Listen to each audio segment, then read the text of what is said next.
a jam-packed day, but I'm very excited because today we're going to address the skin for those living with alpha-1. And we're going to do this. We're happy to have Dr. Alain Brassard, professor at the University of Alberta, Division of Dermatology. Please welcome Dr. Brassard. Oh, that was quick. Thank you. Oh, we don't have. So, okay, you hear me? Good. So thank you very much. I'd like to thank the Alpha-1 Canada to have invited me here, and especially Linda Wilkinson, who recommended me to give you a talk.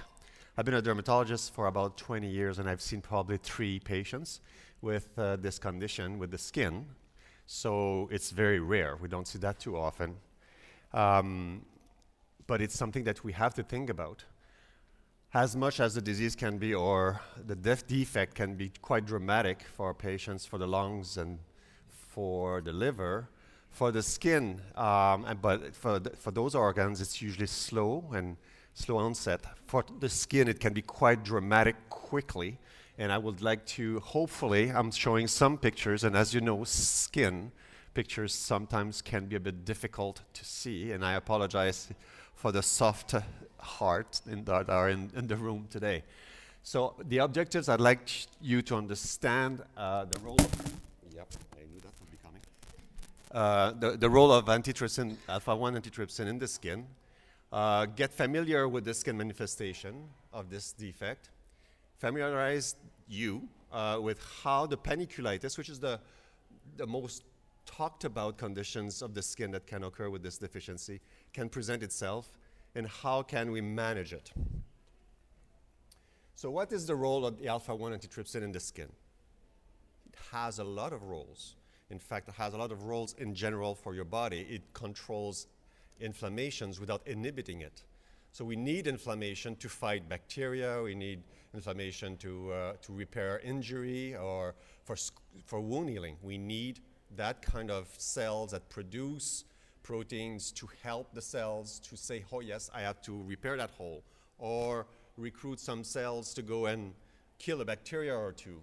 But if you don't control that, then all those cells that want to kill a bacteria or two, maybe the whole cells, what? On this side.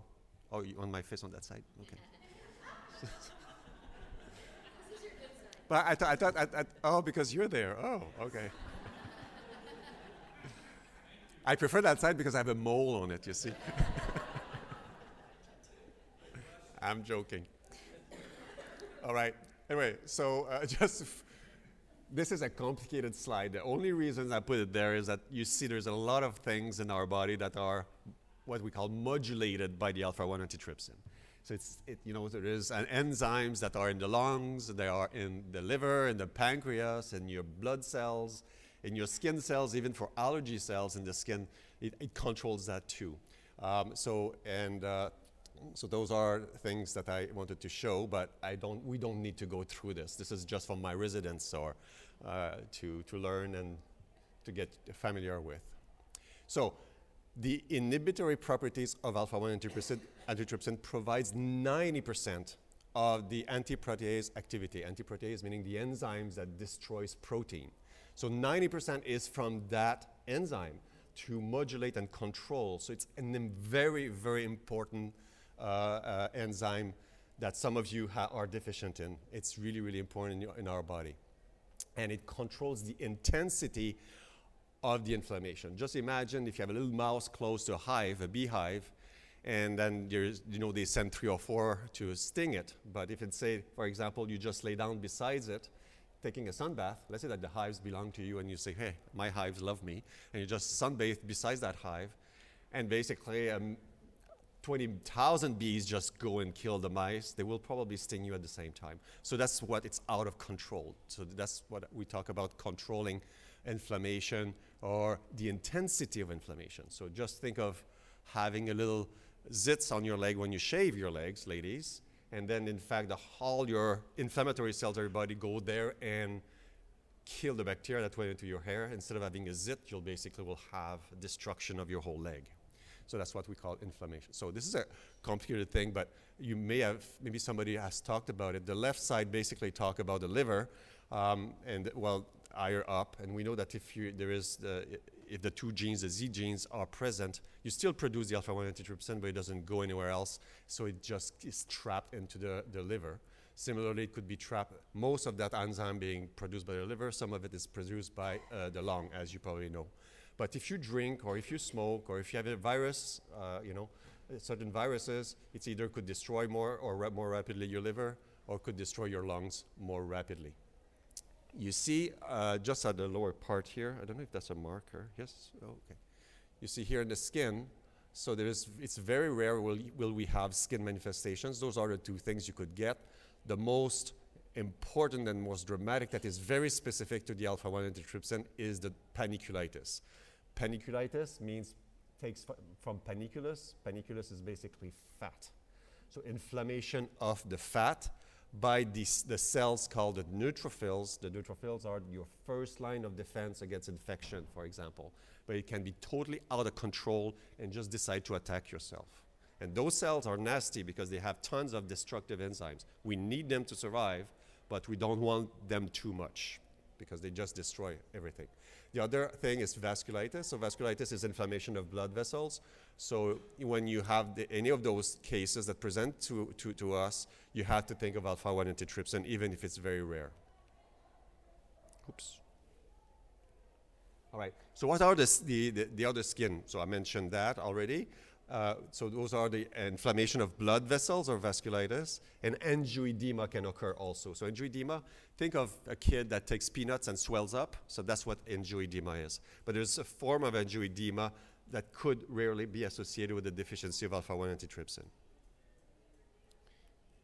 All right, so this is a picture of the fat. So everybody wants to have the skin. Everybody wants to have that amount of fat. So this person's probably 1% body fat on that cut, because in fact, the higher part here you see is probably 1 to 2 millimeter in thickness. So basically, we have way more fat than this on the drawing, but that's where the fat lies. It's under the hair and on top of blood vessels and under what we call the dermis. That's where, for example, skin aging occurs. The wrinkles are from the dermis. The elastic fibers disappear there. Interestingly, in this condition, it's somewhat similar. The elastic fibers that keeps our skin together is often destroyed in this panniculitis. So who can be affected by the panniculitis? And what is the frequency? It's very rare. But who can be affected? It's basically the people that have homozygous Z, a deficiency, and there's only about 60 cases reported in the literature. So we see that, if I've seen 3, there is more than 60, and apparently there's 3 people in the room who have suffered from this. So it's more than this, but doctors have reported only 60 cases in the literature. So it's considered a very rare skin issue. It occurs usually in adults. You have liver and lung issues that can occur in children. Usually adults are afflicted by this condition. Can occur in women and men, but men have worse prognosis. They have worse outcome with this condition. So because the ZZ phenotype is relatively frequent, it's 1 in 3,500, the skin is way more, even lower than this. It's 1 out of 1,000 of those 1 out of 3,500. So can you imagine? It's like 1 in 3 million. Okay, so it's not that according to the statistics. So it's very rare. But it's an inflammation, and it's quite dramatic, it's quite painful, and it could be mild, but it could be extremely severe, and it can lead to acute death, unfortunately. So how does it present itself? Often, where does it go usually? It's going to be usually around the hips, the buttocks, but you can have it on the lower legs, you can have it on the forearms too. And what happens is because when the cells, I talked to you about those neutrophil cells that release a lot of enzymes to destroy bacteria and other things, when they are too much activated, what happens is that they release enzymes that destroy collagen, collagen, it's important, it's a protein that keeps us together, the elastic fibers that also keeps things tight. And then, of course, if you destroy this, then the fat within the cells will just get out and that's what we call oily discharge. It's typical. It looks like oil. Think of olive oil coming out of your skin. This is what alpha-1 antitrypsin panniculitis looks like when it pierces the skin. It's not pus like a zit, but it's more like oil coming out of the skin. It's pretty dramatic when you see it. It's diagnostic when you see it. For example, there is pancreas disease can give also panniculitis, inflammation of the liver. And we talk about dish soap oil. So it has a cloudy white color, and that's from the pancreas, interestingly. But it has nothing to do with the alpha-1 antitrypsin. Alpha-1 antitrypsin deficiency, when you have a panniculitis, it's like oil coming out of the skin. I'll show you pictures, and I hope you'll be okay with them. All right, so usually after maybe 1/3 of the patients may get a minor trauma, or they don't remember a trauma, and they get like bruise-like feelings in the skin. So they are painful lumps, but they are red, they may be hot, and it can come with fever. So fever is common. So often doctors will think they have an infection in their fat, and they will treat them with antibiotics, and it just doesn't work. So often what you need to do is a good biopsy of the skin and make sure you send it for culture and eliminate infection, yes. But you always have to think about this when the fat is inflamed and does not respond to usual treatment. So the first case of panniculitis and the identification of alpha-1 antitrypsin deficiency, it was a French patient, and her name was Madame Mathilde. And that was published in the Annals of Internal Medicine, well, the Annales de Médecine Interne in France in 1972. So we know about this condition from the enzyme since 1972. And what you see on the fat here is that the cells are oh, it's my finger. Sorry. So you see that the cells are broken. Those are the inflammatory cells in the fat. So when you have fat, you basically don't have those cells in between. And usually the walls are usually intact. They are not broken off. Before Madame Mathilde, that condition was called Weber and Christian relapsing panniculitis. This condition does not exist since 1972. This condition basically has been identified and associated with the enzyme deficiency since 1972. So you see, so sorry about this. I hope you're okay with all of this. Skin pictures are not always palatable. But it can be just this. Or you can have like a bruise, like the skin wants to open up and die, and you see that oily material coming out of it. It's very unusual. Earlier I talked about the neutrophils are exaggerated in the skin. Usually when you have too much neutrophil, it's pus. But there is so much fat that liquefies that basically you don't see the pus. It's basically liquid oil. And you see the skin stay intact on top. So the dermis, it stays relatively intact, but it's under. The fat dies under the surface, and it drains outside. Similar here, we do have it's very inflamed. You see it wants to open up. You see the liquid very oily. You would say that this is Crisco oil or whatever, but it isn't. It's just pain. Or this so that's on the ankle, minor trauma in this patient, and become like a big bruise, and then it can develop into eventually an ulcer. So the legs are not frequently involved, but when they are, they present to us like a leg ulcer that we call, and then you have to make sure that you think about alpha-1 antitrypsin. It's so rare that often it's misdiagnosed, and the intervention, a rapid intervention, the right intervention can prevent horrible things. So this is a case report last year from Germany. Patient presented with this, what we call panniculitis, inflammation in the fat. Sorry about, the next one is even grosser. I'm so sorry. It's the same patient. It's the same patient, but all the fat on the leg, died and just opened up like this. Unfortunately, it's the only case reported that the skin killed the patient. That's pretty dramatic, and it took too long for this to be identified, unfortunately. So don't think that it's going to happen to you, but it's pretty dramatic. So how does it look like under microscope? I talked about it a little bit. So the fat there is a lot of inflammation, and the fat cells opens up, and that's how it's all destroyed. all right? They call that floating fat. So because, I mean, it's floating because there is no walls to retain it. That's the sign that the pathologist will say. All right, so how do we treat? Well, the skin, if it's mild, the first pictures I showed you, like looks like bruise on the belly and on the hips, that you don't, if there's indications for for replacement therapy, of course, that's the best treatment.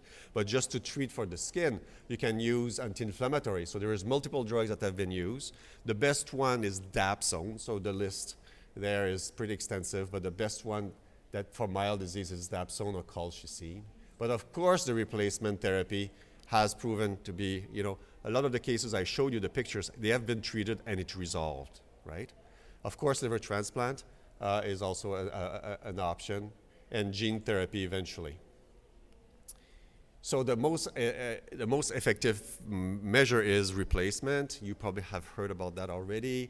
The dose is this. And then usually after the third infusions, the patients are healing very, very nicely and very rapidly. If you made the right diagnosis, and then you replace, relatively quickly will the lesions resolve. Of course, if the big leg, I showed you the big ulcer in the leg, that's going to take for a long time to heal if the patient had survived this. But if you do have lumps on the belly or small little draining things that happen, usually it heals super quick because the inflammation stops. The inflammation is being controlled. So there's no more destruction of the surrounding fat. All right, so what's the role of the replacement therapy? Alpha-1 antitrypsin therapy has relevant anti-inflammatory and immunomodulatory properties. So it means it modulates the immune system or control the immune system.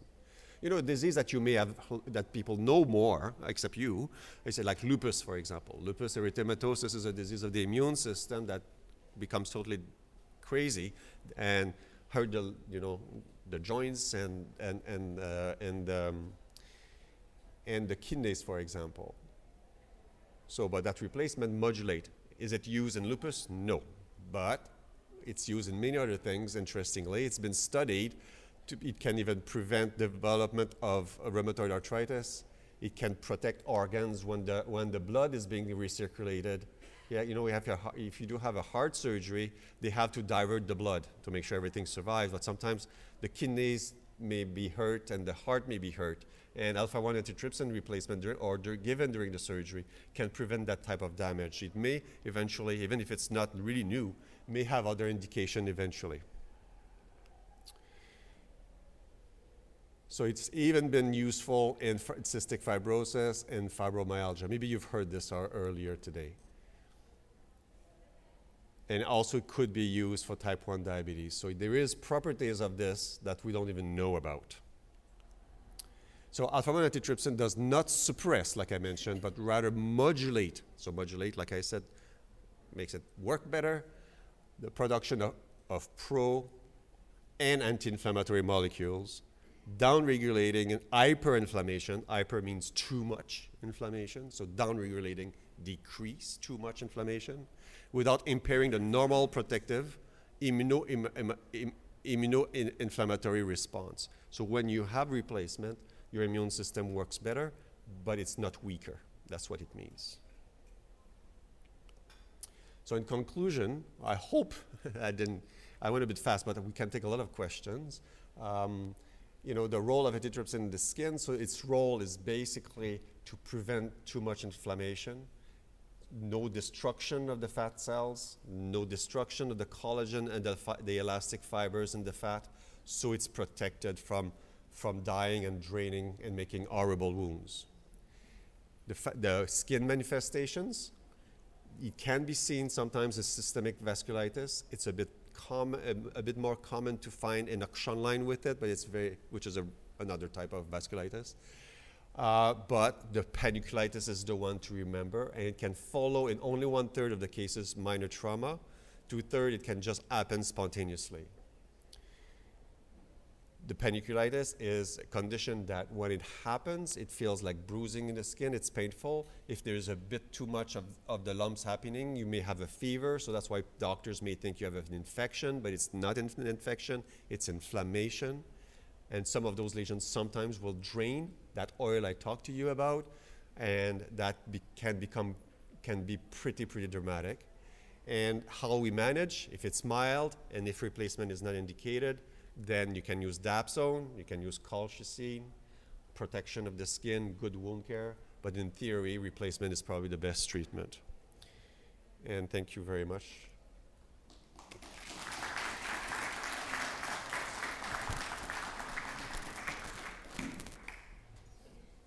I hope it didn't gross you out too much with the pictures. Does anyone have any questions? Oh, great. Carrie. One of the slides you had four increasing intensity of the panniculitis. In the upper left-hand corner, there was one that was just like reddish bumps and maybe some blisters. My question is, if you have the just the redness, the very minor form, if you get it again, do you get a progressively worse form, or can you just stay at that one grade of panniculitis, or does it get worse as the disease progresses? I cannot really answer clearly about this. I do not believe that you can develop severe disease even if you had mild disease. It depends how much inflammation is being triggered. If there was, for example, a blunt trauma, if a patient has mild disease but gets a blunt trauma, it could be pretty dramatic. And then it's a cascade that may not stop. Okay? So I can't say that a mild person will remain mild. I hope it answered your question. There's a lot not known because it's so rare, right? Unless Dr. Boudreau has an answer to this. No? Okay. All right. Any other questions? Excuse me. Have you ever seen a patient present with panniculitis who was previously diagnosed with alpha-1, or they were all The skin was the entry for this, and I didn't insist on this. You're totally right. All the patients I've seen myself, we made a diagnosis, and then yes, there was a bit of COPD, but it was not investigated maybe fully to understand the cause of the COPD. Often they're a smoker, you assume. Sometimes in medicine, you never must assume. You must always make sure you do due diligence for all patients and make sure you investigate them properly. So you're right. Your question is amazing. Yes, it can just be the first manifestation of alpha-1 antitrypsin. Dr. Brassard, I think we have another question back here. Hi there. So you're saying that the prevalence is not in children? You've never seen it in children? Well, I've never seen it. It's possible. I suppose when you have very severe deficiency, I suppose it can happen in children. So Declan, the reason... But that when you show statistics, it's always the mean. So most patients are within 30 and 60 years old. Yeah. It does not mean you don't have even a rarer case at the age of 2 or 3. It can happen in children. I feel that maybe Declan was one of those rare cases where he had something on his leg. We kept, treating it and treating it and treating it. It was kind of dried out because of how much we were treating it. But then all of a sudden that picture of that black, that is what happened to him. Wow. And he went down so quickly, and we almost lost him because of the fever so high, and just everything started to fail at that point. Yeah. So I just wanted to mention that. No, you're totally right. It can happen in children, but it's even rarer. Like I said, the bulk, like 80% of patients are within 30 to 60. Does not mean that it doesn't happen at the age of 80 or at the age of 6 months. Yeah. I think that there was a pediatric case that was kind of going on. Nobody could identify it, and sick kids, they were saying, well, maybe it's just psoriasis. Just keep trying to treat it, right? Like nobody really wanted to. I don't know what it is. But adult dermatologists think about this condition way more. I'm an adult dermatologist. Yeah. So that pediatric, because it's probably 1 in 20 million. How about you call them up and give them a little bit of information? It's probably the only case in the country, and probably will be the only case in the country forever. But in a young child, so those are. But the pathology, if you do diligence, the pathology is pretty suggestive. So if a biopsy or a deep biopsy isn't done, and often the pathologist is going to tell us. I mean, we can't say yes, we want to do this. If you see the oil, it's so classic, you don't think of anything else. You see it's alpha-1 antitrypsin. Yeah. But the pathologist will tell us, yes, it's suggestive of alpha-1 antitrypsin. Please do the test. Yeah. Okay. Yeah. More education. More education, Yeah. yes, that's... Thank you. Oh, I'm going to try and run over to the other side of the room. Another question over here. Sure. Excuse me. I need running shoes.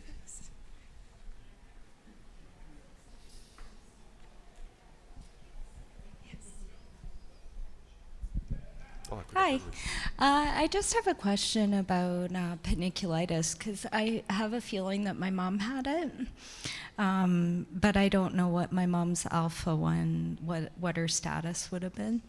But I've been recently diagnosed as a ZZ. I'm just wondering if panniculitis can actually be hereditary. It could be, I suppose, if your mother is also, but Well, I you said don't it's know. two recessive genes, so I suppose you don't have your parents who have it. Well, I But know it may be both- partial, right? So it can happen in partial. You don't necessarily have to have very low level. You can have a bit Well, low, I know low in my level. mom's family, her siblings as well, a couple of them had like unexplained leg ulcers, and what I was seeing was very familiar. Yeah. So, and my great grandmother had them as well. So, but the most common cause of leg ulcers is venous leg and venous or varicose vein ulcers, and that is familial. So 25% of patients we see have a family history of this, but I mean, a blood test could be done easily, or well, they're passed away now. unfortunately. But panniculitis occur on the legs frequently. It's the most common site. So venous disease create panniculitis. It's called panniculitis of venous disease. So there is common things, and venous disease is common. So you don't, but maybe she did, but I'm not there to help you. Yeah, sorry. Thank you. Any other questions? Oh, we have one more question. Hi. Somebody with the MZ gene, could they be prone to panniculitis? Not as prone, but mildly prone. It has been reported in this, yes. Thank you. Great. Thank But you. the most severe, the most dramatic are with the ZZ, though. Okay, but it can happen with the, yes. Great. Thank you, Dr. Brassard. Thank you very much.